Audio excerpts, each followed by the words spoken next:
Hi అందరికీ, welcome back to our channel. ముందుగా మామిడికాయలు అయితే నానబెట్టుకోవాలి. మామిడికాయలు కొట్టాలంటే అది ఎలా కొట్టాలో మనం తెలుసుకోవాలి. అది అంతా మన వల్ల కాదు అని మా ఇంటి పక్కన తాత కొట్టాడు. ఇవన్నీ ముక్కలైతే మా అమ్మ తరాజులో వేసి కొలిసింది. ఎల్లిగడ్డ పొట్టు తీసి దంచుకోవాలి. మా అమ్మ నూనె పోయమంటే అంతా కింద పోసిన, అలా అని చెప్పి మా అమ్మమ్మ పోసింది. మళ్ళా నూనె అయితే పొయ్యి మీద పెట్టుకున్నా. అది వేడయ్యాక మిరపగింజలు వేయాలి. బాగా నూనె వేడైనాక వేస్తే మిరపగింజలు అనేది మాడిపోతాయి. మాడిపోకుండా చూసుకోవాలి. స్టవ్ అనేది సిమ్లో పెట్టుకోవాలి. తర్వాత జీలకర్ర వేసి మంచిగా కలపాలి. జీలకర్ర వేసినాక జీలకర్ర మాడిపోకుండా చూసుకోవాలి. మా అమ్మమ్మ చెప్పింది 4 లవంగాలు వేస్తే ఆవకాయ పచ్చడి మంచిగా ఉంటుందని. తర్వాత ఆవాలు వేయాలి. ఈ పొడులన్నీ ముందే మిక్స్ చేసి పెట్టుకున్నాము మేము. అన్ని పొడులు అయితే రెడీ చేసుకోవాలి. మా అమ్మ అయితే ఈ సోలతో కొలిసింది. అలాగే ఉప్పు కూడా వేయాలి. వేయించిన ఆవపొడి, వేయించిన జీలకర్ర పొడి, మెంతి పొడి ఇలా అన్నీ వేసి కలపాలి. మేమైతే 5 కిలోల మామిడికాయ వక్కలు తీసుకున్నాము.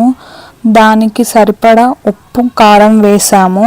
అది ఎలా అంటే 5 కిలోల మామిడికాయ వక్కలకి కిలో కారము, కిలో ఉప్పు పోసాము. అలాగే వేయించిన ఆవాల పొడి, వేయించిన జీలకర్ర పొడి, అలాగే మెంతి పొడి కూడా వేయాలి. ఇవన్నీ వేసి బాగా కలపాలి.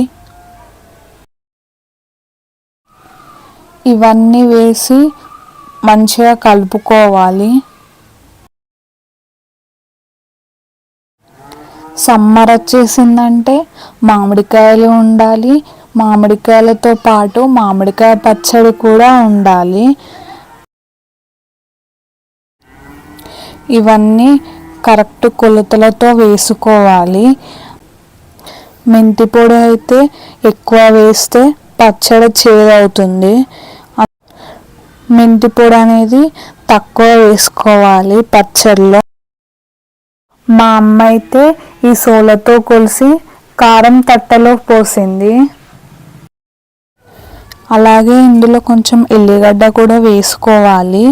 మనము ముందుగా పొయ్యి మీద గిన్నె పెట్టుకొని అందులో ఆవాలు, జీలకర్ర, మెంతులు, మిరపగింజలు ఇవన్నీ వేసుకున్నాము కదా. వేడి అంతా పోయిన తర్వాత అది మనము ముందుగా కలిపి పెట్టుకున్న దాంట్లో పోసి కలపాలి. ఆవకాయ పచ్చడిలో ఎల్లిగడ్డ దంచి వేస్తే ఆ టేస్టే వేరే ఉంటుంది. ఇవన్నీ వేసి మనము మంచిగా కలుపుకోవాలి. నూనె పోసిన తర్వాత కారం అనేది ఉండలుండలు ఉండకుండా మంచిగా కలుపుకోవాలి. వీడియోలో చూడండి మా అమ్మ ఎలా కలుపుతుందో. అలాగే మీరు కూడా ఒకసారి ట్రై చేసి చూడండి. ఇవన్నీ మంచిగా కలిపిన తర్వాత ఇందులో నూనె పోసి కలుపుతాము. అయినా కూడా కొంచెం గట్టిగా ఉంటుంది. గట్టిగా ఉందని చెప్పేసి మనం ఎక్కువ ఆయిల్ తీసుకోకూడదు. చట్నీ పెట్టిన తర్వాత రోజు పచ్చడి అనేది ఊరుతుంది. మా అమ్మ అయితే పచ్చళ్ళలో నీళ్ళు అయితే పోసి కలుపుతుంది. ఎందుకంటే అది కొంచెం గట్టిగా ఉందని చెప్పేసి. కారం అనేది మంచిగా కలుపుకున్న తర్వాత ఇందులో మామిడికాయ ముక్కలు వేసి కలుపుకోవాలి.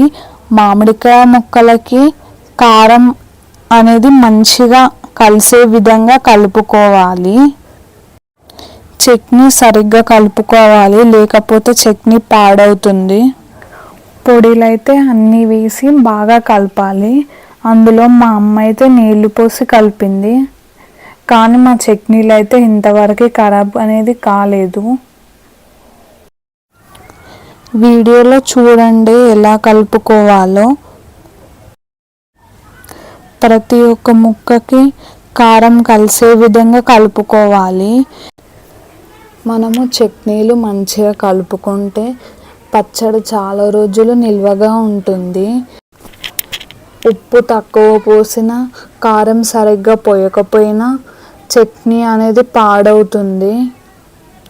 అందుకే కరెక్ట్ కొలతలతో చట్నీ పెట్టుకోవాలి.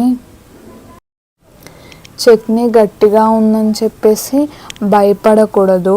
తెల్లవారిన రోజు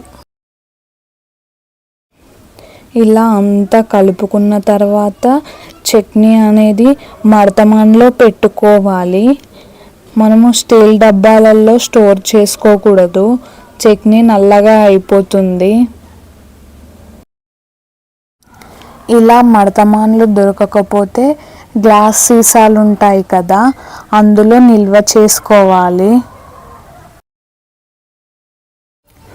ఇలా పచ్చడంతా మొత్తం పెట్టిన తర్వాత ఆ గిన్నెలో ఉన్న కారము మనము ప్రతిసారి ఉన్న ఆనవాయితీ కదా, అందులో కొంచెం అన్నం వేసుకొని కలుపుకొని వెంటనే టేస్ట్ చూడడం. మా అమ్మ అయితే తెల్లవారిన రోజు పచ్చడి అనేది కలుపుతుంది. అది ఎలా ఉందో చూడండి. చూస్తేనే నోట్లో ఊరుతుంది.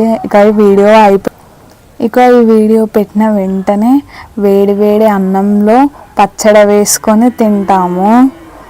మీరు కూడా మీ ఇంట్లో వాళ్ళని పచ్చడి పెట్టమని చెప్పండి. పచ్చడి పెట్టుకున్న తర్వాత 2 రోజులు లేదా 3 రోజులు కలుపుకోవాలి. లేకపోతే పచ్చడి ఖరాబ్ అవుతుంది. మీరందరూ ఈ వీడియో చూసి తప్పకుండా సబ్స్క్రైబ్ చేయండి, లైక్ చేయండి, షేర్ చేయండి, అలాగే కామెంట్ కూడా చేయండి పచ్చడి ఎలా ఉందో. ఎవరైతే మన ఛానల్ని సబ్స్క్రైబ్ చేయలేదో వెంటనే సబ్స్క్రైబ్ చేయండి.